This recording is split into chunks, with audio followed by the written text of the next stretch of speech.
सेवा जोहार करता हूँ। यहाँ के देवी देवता खेरोदाई मेड़ोदाई सभी को दिग्विजय मरावी की ओर से सादर सेवा जोहार। और इस भरे बरसात में भी आए हुए और इस कार्यक्रम को सफल बनाने के लिए अपने हक अधिकारियों के लिए जो आदिवासी दिवस मनाया जाता है, विश्व स्तर में जो संदेश दिया जाता है कि आदिवासी की सांस्कृतिक विशेषताएं और परंपरा और उनके जो जीवन शैली है उसके कारण आज विश्व आदिवासी दिवस जिस तरीके से मनाया जा रहा है और संयुक्त राष्ट्र संघ ने मजबूर होकर विश्व आदिवासी दिवस घोषित किया, उसको मनाने के लिए जिस ऊर्जा और जिस जज्बे के साथ भरे पानी में भी उपस्थित मेरे पास शक्ति पितृ शक्ति और युवा साथी, उन सभी को सादर सेवा जोहार करता हूँ। और आप सभी से कहना चाहूँगा कि ये जो 9 अगस्त 2022 है विश्व आदिवासी दिवस है, इसका थीम था, हर साल संयुक्त राष्ट्र संघ में थीम डिसाइड किया जाता है, एक विषय फिक्स किया जाता है, निर्धारित किया जाता है, उसके बाद वहाँ से लेके 1 साल तक उस विषय पे काम किया जाता है। तो इस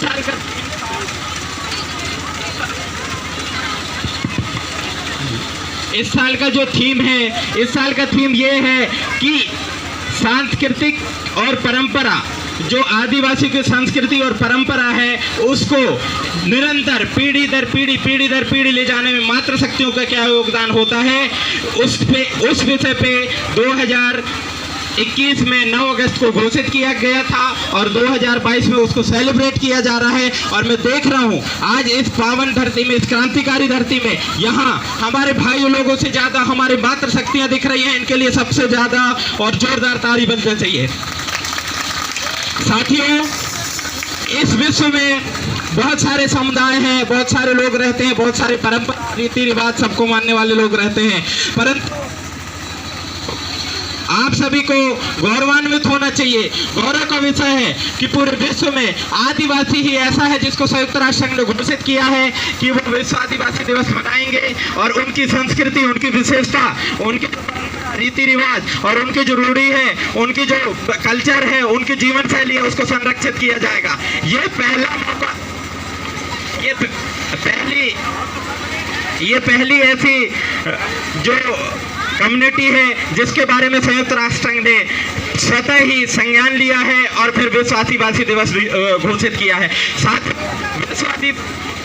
विश्व आदिवासी दिवस ना सिर्फ नाच गाने या भाषणबाजी से कंप्लीट नहीं होता, इससे इसके जो उद्देश्य है, इसके जो महान उद्देश्य हैं, उन सबको आप सब लोगों को समझना पड़ेगा। इसका महान उद्देश्य ये है कि हमको सबसे बड़ी चीज़ ये है, आदिवासियों की जो भी परंपरा है, जो भी आदिवासी हैं, चाहे विश्व स्तर के हो, गांव के हो, देश के हो, परदेश के हो, हम सबको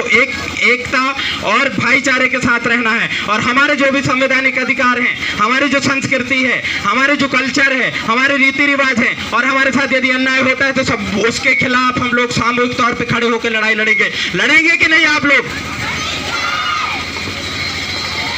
पुनः ये याद दिलाने का वक्त है, ये संकल्प लेने का वक्त है, हम आपसी भाईचारे से आगे बढ़ेंगे। आगे बढ़ते हुए कोई भी, पिछले साल का जो थीम था, पिछले साल का जो विषय था आदिवासी दिवस का, कि कोई भी हमारा भाई पीछे ना छूटे, तो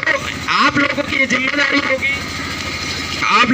जिम्मेदारी होगी कि आप अपने समुदाय के गिरे तबके, गरीब, पिछड़े, अशिक्षित लोगों को साथ लेके चलेंगे। क्योंकि अभी अनुसूचित जाति काम ने बोला है, किसी को आगे नहीं भेजना है, किसी को पीछे नहीं छोड़ना है, सबको साथ लेके चलना है। तो आप लोगों की जिम्मेदारी है, आज इस मंच से, इस कार्यक्रम के बाद आप लोगों की जिम्मेदारी बनेगी कि कोई भी पिछड़ा व्यक्ति, कोई भी गिरा तबका, अशिक्षित व्यक्ति, यदि उसको कोई परेशानी होती है तो उस परेशानी को सॉल्व करने के सबसे पहले आप आगे आएंगे। और साथियों, आदिवासी जो क्षेत्र हैं, आदिवासी जो जिले हैं और मध्य प्रदेश के अंदर नौभाषी जो ब्लॉक हैं, उनको राष्ट्रपति द्वारा अधिसूचित किया गया है, उनको 5वीं अनुसूची के अंतर्गत रखा गया है, उसमें आदिवासियों को विशेष अधिकार प्राप्त है। परंतु मैं आज इस मंच से गैर आदिवासी भाइयों को भी आश्वस्त करता हूं कि वो आदिवासियों को विशेष अधिकार है, पर ये भी है कि आप लोगों के अधिकारों का हनन नहीं होगा। उस क्षेत्र में रहने वाले जो गैर आदिवासी हैं वो भी यहाँ शांति से, भाईचारे से रहेंगे। और परंतु 5वीं अनुसूची का मतलब यह है, यहाँ जो स्थानीय लोग हैं उसको उसको वहाँ के संसाधन, वहाँ के जल जंगल जमीन और जो भी संसाधन है उसके स्वामित्व, उसके संचालन का अधिकार होगा। तो इसलिए इस मंच के माध्यम से यहाँ जो भी साथी हैं, गैर आदिवासी हैं, आदिवासी हैं और भी साथी लोग हैं, उनसे मैं कहना चाहूँगा कि आप लोग ये कुछ भी और किंचित भी चिंता ना करें कि हम लोगों के अधिकार या आदिवासी के अधिकार मिलने से आप लोगों को परेशानी होगी। ऐसा नहीं है, आदिवासियों को बहुत बड़ा दिल होता है, वो लोग सबको संभाल के रखते हैं। कारण कि आप लोगों ने देखा होगा पूरे विश्व के अंदर प्रकृति को यदि बचाने का संदेश है, प्रकृति को बचाने का जो संघर्ष है वो आदिवासियों के अलावा कोई नहीं करता। और प्रकृति को बचाना मतलब सिर्फ आदिवासी को बचाने नहीं होता, संपूर्ण मानव जाति के साथ साथ प्रकृति और ब्रह्मांड के अंदर, धरती के अंदर जितने भी जीव हैं उनको बचाना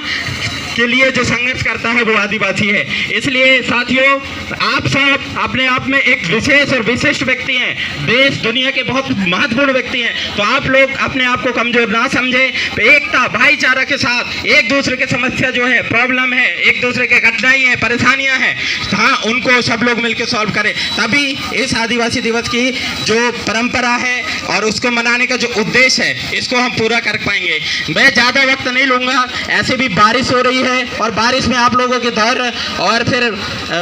इस ऊर्जा को मैं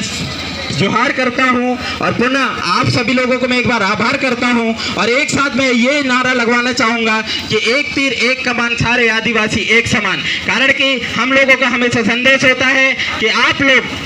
पहले बटे हुए थे, बांटा गया था, बील आदिवासी, गोंड, प्रधान, आपके धोबा, भलबा